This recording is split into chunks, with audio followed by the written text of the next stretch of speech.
kanina, natanong si Bubay, how are you as a friend?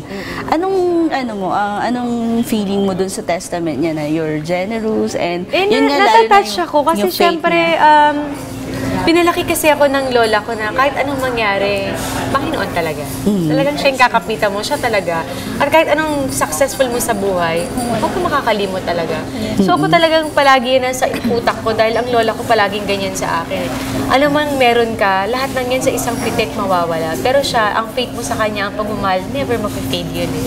So yun ang importante para sa akin rin.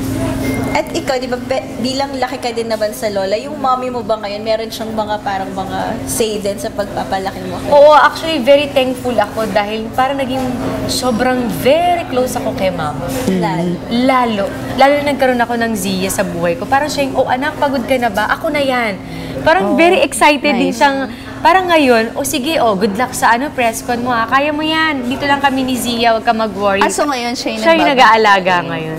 So ang sarap lang, panatag ako. Kahit na nasa trabaho ko, alam ko na nandyan si mama para kay Z. O kaya naman, pag nagtitape ako, nandyan mami ni Dong para sa anak ko. So panatag ako. So ang daming mami ni Zia na madami talaga.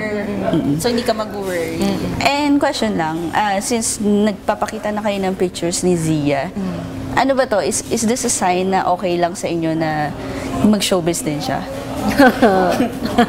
Ang daming nagtatanong eh. Sobrang sa ngayon hindi ko masasagot yan bilang siyempre kung lalaki man siya at gusto niya mag-showbiz, sana makatapos muna siya ng pag-aaral. Kasi ako nag-showbiz ako, kahit anong mangyari, kahit balik-balik yung mundo, kahit ano pang nasabi nila sa'yo, nakatapos ako ng pag-aaral ko.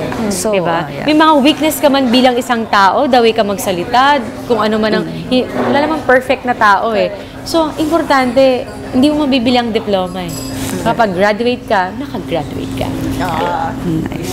So sana yun ang wish ko sa kanya, na makagraduate siya. At kung anong gusto niya sa buhay niya, susuportahan namin siya. Pero ngayon talagang, isa yun sa pinapanalangin ko talaga na maging maayos yung buhay niya, maging masaya siya. Kung anong naranasan ko bilang asawa ko si Dong, sana balang araw, yung magugustuhan niya, gawin din sa kanya yun. Yeah.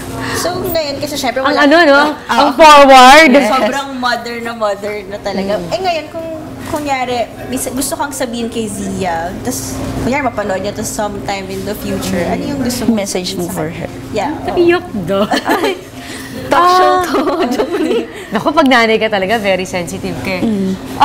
Kung meron man akong isa, sa dami ng binigay sa akin ng Panginoon talaga na blessings, siguro yung rurok ng pasasalamat ko ang magkaroon ng isang anak. Kasi talaga masasabi ko na nakompleting pagkatao ko nung nagkaanak talaga ako. At nabago yung buhay ko. Tulad nga sabi ni Bubay dati, siguro, ngayon talagang hindi. Parang, ang sarap lang na alam mo, inuupo ka sa isang tabi, tapos mag-iisip ka na, wow, totoo na ba nangyari to? Lahat ng pinapanalangin ko, lahat ng hinihiling ko kay Lord na magkaroon ako ng isang pamilya, magkaroon ako ng isang anak, binigay niya sa akin. Oh, sweet. Priceless talagang mag-anak. So, minsan ba kinakausap mo siya na, anak, grabe, ganyan.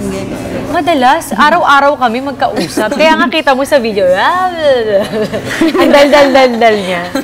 Magiging mana sa Tsaka nakakatuwa parang nagkakaintindihan kami na pag dinilitigan ko lang siya, tapos, ay anak, hindi mo alam kung gaano kasi yung dinudulot mo sa aming dalawa ng tatay mo. Parang, mas-smile kasi siyang Saka iba yung smile niya lalo yung sa cover, yung parang, na ganun kasi siya, makita parang sanay na sanay sa camera. Okay. Dahil dyan, To introduce muna yung next segment.